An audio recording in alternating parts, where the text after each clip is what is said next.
Africa Content TV.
ọlọ́mọ yẹ̀yẹ́ ní sá àti ihun àti in àti in ọlọ́run ti kọjú ayé sí ọ̀dọ̀ yín kọ́dọ̀ ta yín náà máa gbé ọlọ́run gbà fún yín ọba tó wá síbẹ̀ ẹ̀dàkùn ẹja nàka lápapọ̀ bí ọlọ́run bá fi kẹsí ẹni tó jó lólùfẹ́ yàn abẹ́ni yàn ọkọ̀ yóò wá fún yẹn lẹ́nu ọ̀tá wọn ní ṣé kò sí àwọn àfa ńbẹ̀ mọ́ ni ṣé kò sí bàbá wa ọmọ òsè pààrọ̀ ńbẹ̀ mọ́ ni ṣé kò sí bàbá wa lílá fi ńbẹ̀ ni ṣé kò sí Gbodofu náà ṣé kò sí bàbá wa mẹ́rin kì í sí bẹ́ẹ̀ gbogbo tí ó wà á dé tó kọ owó fi fún yẹn lẹ́nu ọ̀tá ọlọ́run ní gbé bá yín o ẹ̀dàpọ̀ ẹja nàkàsùn wọn ayàtọ̀ kò sí ìhùn náà ní ẹja sí lápapọ̀ bisimilahi rahman ẹ máa sáàlì tí yín o. لا تأخذه سنة ولا نوم له ما في السماوات وما في الأرض ما ذا الذي يشفع عنده إلا بإذنه يعلم ما بين أيديهم وما خلفهم ولا يحيطون بشيء من علمه إلا بما شاء وسع كرسيه السماوات والأرض ولا يؤوده حفظهما وهو العلي العظيم ولا حول ولا قوة إلا بالله العلي العظيم. تمشي فوق الأرض. mo fẹ́ sáré rán yín létí ọ̀rọ̀ kan gbogbo ẹni tí bá yàgbẹ́ máa ń gbàgbé àmẹ́ni bá fẹsẹ̀ kó kò ní gbàgbé láíláí. wàlá tẹ́mùsì fáwọn àrídì yìí látàwọn tó á. ọba àbọ̀rọ̀ kí ni ẹ sọ̀rọ̀ kan ẹ dákun ọdún wo ni mọ̀lára mi jẹ́ sí wá sí Ramadan lecture yín ọdún wo ni 17 years ago ìwọ́n náà yọ 17 years nínú ọdún orí rẹ̀. látẹ̀mùsì fi lárídì. látẹ̀mùsì fọ́ọ̀kàn àrídì. látẹ̀mùsì fọ́ọ̀kàn àrídì látàwọn dùn á. tọ́lá lómi ò mọ̀ ara rẹ̀ àwọn ọmọ yẹn àwọn. fọ́tò tí kọ́kọ́ bá Alhaji Abdulwasin Alabi Pasuma yà láyé mi 17 years ago ni. wàlá tẹ̀mùsì fọ́ọ̀kàn years ago. Abidi illa tawaddu'a. Mọ̀lára mi lè ṣe wá prógrámù. Àwa sì fẹ́ràn yín. Òdìbàdà bá ń pósì yín tó ráfà là wá. Ẹlòmíì àfdọ̀nù ni. Bàbá ń pósì yín yóò rò pé àwọn àfa náà tó ń. Ìwọ tó ń pa àwọn àfa. Ìwọ náà ò máa ṣe. Ó máa mírí. Ó máa gbọ́ Pasuma. Kí ló lára àfa àtàwọn ilé gbọ́ Pasuma? Látàmúsí fáwọn kálá rídì illa tawaddu'a. Ọ̀pọ̀lọpọ̀ orin wọn pátá la máa ń gbádùn lẹ́kọ́ sí wà ń bẹ̀. Kí ló dà ní gbọ́ iná mi náà ṣe ìrìnà hikma. Látàmúsí fáwọn kálá rídì illa tawaddu'a. Ẹ dákun gbogbo àwa tá a wà láàyè yìí ẹja fi ti Alhaji Pasuma náà kẹ́kọ̀ọ́. Gbogbo orin tọ́lọ̀ ń bá lè ṣe fún ẹ̀mí dùnmá ni ẹ o. Tó kó bá jẹ́ sí kówó ló ní ìdùnmá ni ẹ. Ó táwọn kan tí wọ́n náà ṣe yẹ sà fún. Látàmúsí fáwọn kálá rídì illa tawaddu'a. Ló ní ni miduma ni ẹ o láwọn kan tó kìkì tí wọn náà ju tiẹ̀ lọ yé kilẹ̀ mọ́ ìdúkù.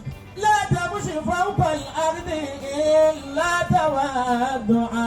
ẹ wo jìgá ni ọdún mẹ́rin márùn-ún sẹ́yìn nísìnyí àwọn náà yẹ wọ bùtù wọn ti wọ̀ yìí sípàsì ni wọ́n wọ̀. látàbùsì fáwọn àrídì. àwọn náà tún wá gbé àpọ́nlé tọ́lọ́hún ṣe fún wọn wọ́n gbé wá síbi Ramadan lecture ìtẹ́ríba nù ní. wọ́lá yẹ bàbá wa Alhaji Abdulwasi mo bá wa ya fọ́tò lọ́dún náà píkítọ̀ náà sì wà lérí fóònù mi títí dìsìn. wàlá tẹ̀mùsì fáwọn àrídì. nígbà náà àwa ń lè kéwú ọlọ́run ló mọ iye ń ta fọ́tò náà yẹn jú nínú àwọn tí fẹ́wà ò fẹ́wà àwọn púlọ́ọ̀bù rẹ̀ bá dà wá ó mọ Pasuma mú yẹ́s ó mọ Pasuma dáadáa. wàlá tẹ̀kọ́ sí fún ọ̀gá àbíkí látàwọn tó á. tèmi lèmi wíwùn ṣé pẹ̀lú wọn náà fi wọ́n gbà yìí. látàwọn sí fún ọ̀gá àbíkí. ojú tó pa ó ní wọ́n lè yọ̀jẹ̀ nínú ẹgbẹ́rẹ́ ìyá mọ́tò. látàwọn sí fún ọ̀gá àbíkí. èyí tó wá jẹ́ bàbá ń parí rẹ̀ aláàdì àtòlùwásìn wọ́n ti gbàgbé àmọ́ tó rán wọn létí. Ramadan lecture Mọ̀lánà Sheikh Qadiriyya ọdún tó lọ tá a ṣe ní radisson blue àjọjòkó ni ayákùn ọ̀nà ṣùgbọ́n nígbà parí Ramadan lecture àjọ owó bí tá a ti jẹ ìṣinú ni wàláhì tàláhì àjọjòkó pọ̀ báyìí.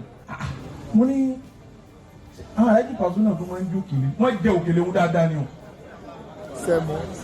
tí wọ́n máa pákéjì òkèlè tó máa sọwọ́ bí kí tó tún máa ní ká wọ́n bọ̀ wá síbí nǹkan tó yẹ kó tọwọ́ bọ̀ ó tún wá síbí sí.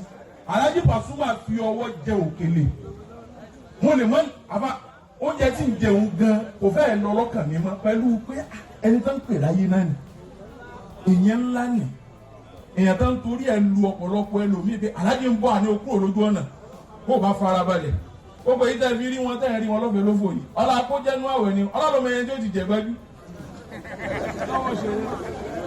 àwọn Alhaji wa dúró báyìí ń rí lára wọn wípé ó ti rẹ̀ wọ́n ṣùgbọ́n àti sọ fáwọn èèyàn wípé ẹ̀fìmílẹ̀ ń jásí wípé ìwà 17 years ti ń bẹ lára wọn ọ̀hún ọlọ́run sì ní kí wọn kó máa bẹ́ẹ̀ bẹ́ẹ̀ kó kúrò bẹ́ẹ̀ títí dẹ̀ ní. wàlá tẹ̀kọ́ sí fún ọ̀gá àbíkí. ìwọ 17 years. ẹ mọ̀ wá jọ náà tí mo fi ní mo fẹ́ bá yín afọ́tò ẹ fọwọ́ kọ́ mi lọ́rùn báyìí bí ẹni wípé bí ni wá bí ẹni pé mi gan ni fún inú owó. fọ́tò yẹn lè já kan ó mú nǹkan ó ńlá nǹkan ó jẹ nǹkan tó dáa. wàlá tẹ̀kọ́ sí fún ọ̀gá àbíkí ìlà tàwa tó ara kàmúta tà. bẹ́ẹ̀ni máa tẹrí ba Alhaji wa Abdulwasin àtọ́ gbé yín dìde àmọ́ àfàkùrá ní gbé yín dìde. ìyá máa ń wà kó ń dá. olóríire ó bá wa nàka àtà ẹ̀rí àní àdìdè lásán ni wọ́n tún ń bọ̀ wá ta. wàhálà ẹ̀jọ̀ ló bẹ̀yẹ. gbogbo àwọn bàbá yìí ni wọ́n á dá àpọ́nlé wọn jọ fún wa yìí. ìwọ yọ tiẹ̀ ẹyọ àtàrẹ kátàníkà gbé òun sáàrin ọlọ yóò parẹ́ mọ́ lọ láàánú. màmá rẹ o ikú gbọ́dọ̀ pa fún wa. ikú gbọ́dọ̀ pa fún wa. àrùn ń bọ̀ bó o bá ti wí ẹ dábàá gbé kámẹ́rà sẹ́nu àwọn èèyàn bó o bá mọ̀ wí máa jẹnu sáàrí pé yá máa rí pẹ́nu rẹ̀ ńlá ń padé bó o bá ti ń wí bẹ́ẹ̀ á mọ̀ pé nu olólùfẹ́ Alhaji Pasuma ló wà. ikú gbọ́dọ̀ pa fún wa. àrùn gbọ́dọ̀ ṣe fún wa. Alhaji Pasuma mọ̀rẹ́ o ikú gbọ́dọ̀. Alhaji Pasuma mọ̀rẹ́ o ikú gbọ́dọ̀. ṣé kò fújì mọ̀rẹ́ o